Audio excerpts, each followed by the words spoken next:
तर आज आम्ही निघाली मासे पकडायला. मासा गावल्याशिवाय आता घरला जात नाही. काय तुला काय वाटतंय गावल काय? 100% घेऊन नाही गावलं. जर गावला तर ह्यो पार्टी देणार आणि नाही गावला तर मी देणार. 1 तास झालं बसली मासे जरा तर मासे काही गावून झाले आहेत. जर बघू आता गावच्या त्यांना शेवटपर्यंत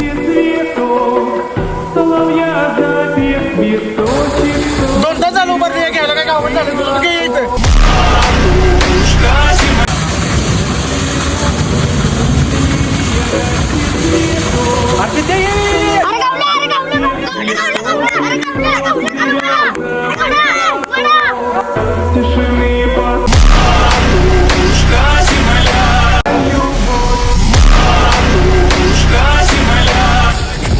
तर भावांनो व्हिडिओ कसा वाटला लाईक कमेंट शेअर करून नक्की सांगा.